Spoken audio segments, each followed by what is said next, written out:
Hi guys, this is Laz. It is my pleasure to introduce you to my channel, Simple but Real Tech Review.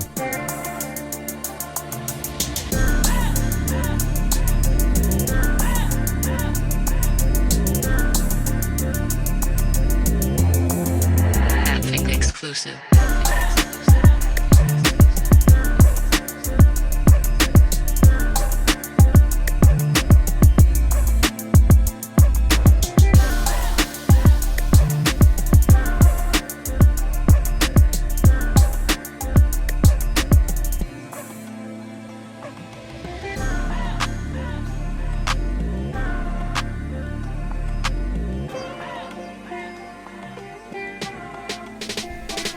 And we'll go ahead and kick this baby off with a quick tour of my setup.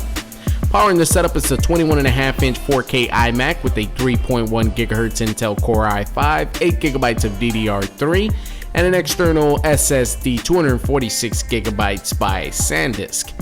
We do have the integrated Intel Iris Pro graphics card. And you may ask yourself, why did I opt to go with a external SSD as opposed to upgrading via Apple's website? Well, Apple simply wants to charge an arm and a leg for a 256 GB SSD hard drive. Literally, $200. I paid $86 for the same amount of storage. Yes, it is an external hard drive. Yes, it is not as reliable as having an internal SSD, but it gets the job done for me. I haven't had any problems yet. I'm getting roughly about 333 on reads and about 413 to 416 on, 333 on writes and about 413 to 416 on reads. And if, like me, you decided to purchase that beautiful hunk of aluminum hardware, but you're very dissatisfied with what Apple decided to do to this thing, shoving a 5,400 RPM hard drive into it, shame on you, Apple. Anyways, head on over to Amazon and pick yourself up a Samsung T3 500GB SSD external hard drive. And bam, you just saved yourself $200. Now, most people would agree if you're spending $1,500 on a Mac, well, what's $200 to you? Well, to me, it's the difference between having some sweet speakers and maybe some LED backlit strips. Talking about speakers, I am rocking the MediaOne by Samson. Now, these things are small but very impressive. Beautiful sound, crisp, got some really good mids and lows. Not too much. It's actually really mainly for audio editing, but they get the job done. And nonetheless, it's pretty sweet to listen to music when I'm at my desk. And I do feel the need to point out that I've had these speakers for roughly about 7 years now, and they're still going strong. The sound is amazing. Now, unfortunately, the external of the speakers, they are showing their age a bit. The laminate's peeling here and there, so I am considering refurbishing them and not getting rid of them. I feel they have a lot more life left in them, so I am going to refurbish them. You guys go ahead and put in the comments some ideas. I'm thinking of relaminating it with bamboo or maybe a wood finish. And as far as my audio interface, I am rocking the M Audio Fast Track. It is a cheap audio interface. In fact, I've looked all over online to see if I can find this audio interface, and I have not been able to find it. I've had it just as long as I've had the speakers. I did purchase this over at Sam Ash, one of my favorite stores to go into. Gosh, I love going in there. And as you guys may know by now, unfortunately, one of the biggest flaws of the iMac is the lack of USB ports and where they're located, on the back. Now, being that the iMac is made out of pure aluminum, unfortunately, all the pushing and pulling and tilting eventually starts to take a toll on your desk. So I would highly recommend you pick yourself up a USB hub. Now, you can pick these up for roughly about $12.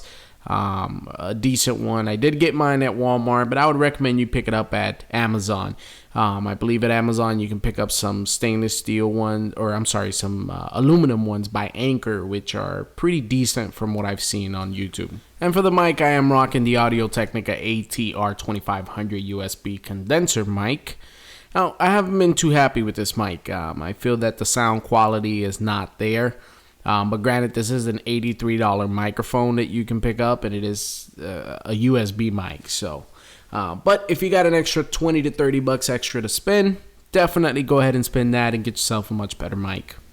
As for the keyboard and the mouse, I am rocking the Magic mouse and keyboard too. Not much to say about that. Honestly, it's probably one of the worst mouse or mices to use for gaming. It's terrible. Now, I don't do too much gaming, so I don't really have too much complaint there. But I do run Windows via boot camp occasionally for some programs that I need for work. And sometimes I'm bored and I decide to play something like Modern Combat 5. Well, Modern Combat 5, you need the left, right click to aim and shoot. Well, with the Magic Mouse, unfortunately, you don't get that division. So you can't use both clicks at the same time. Therefore, it's terrible for that kind of stuff. Anyways, but again, I rarely game, so I'm really happy with it. I do wish that the keys on the Magic Keyboard 2 were backlit. Fortunately, they're not. If you want that backlit, you can go ahead and go with the Magic Keyboard, the first edition. Now, unfortunately, they are integrated batteries, and one of the biggest problems I found with those is that when you have the batteries in there for too long, sometimes the side panels lock up on you for some odd reason. No clue why. Anyways, a beautiful thing about the Magic Keyboard 2 is that you do get the integrated battery, and all you have to do is just plug up via lightning cord, and you're good to go. I've had this set up for about a month and a half now, and I have not yet charged the keyboard or the mice. So it's just to give you an idea of how good they are. Now, as far as the light strips that I'm rocking, the RGB light strips that I have here, I did purchase these at Lowe's for about $50.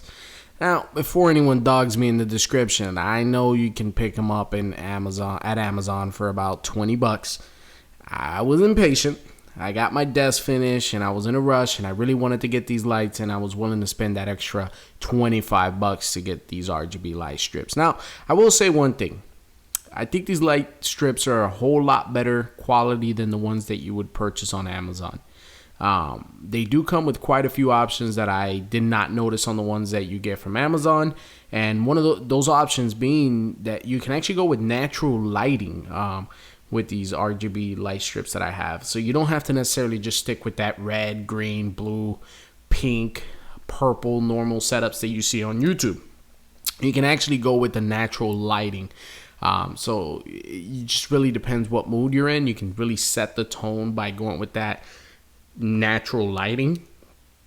And as far as the headsets that I'm rocking, quite frankly, I do got some work to do there. Again, guys, I just want you to keep in mind that, you know, this is the first time that I decided to really focus on my setup and get my setup to where I would like for it to be.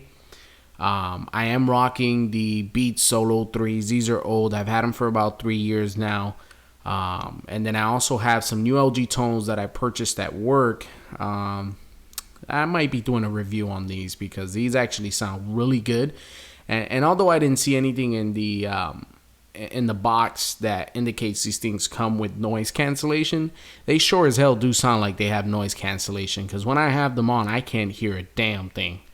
You know, when I'm here at my desk and my kids are playing, I connect this thing via Bluetooth to my desk, to my computer.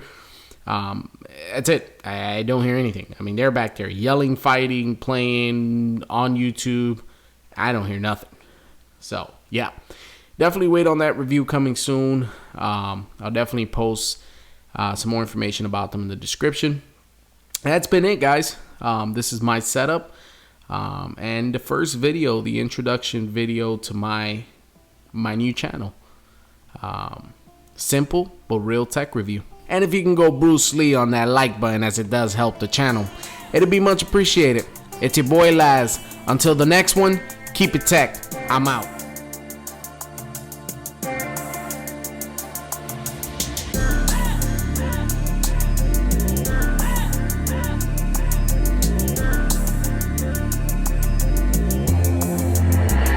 Exclusive.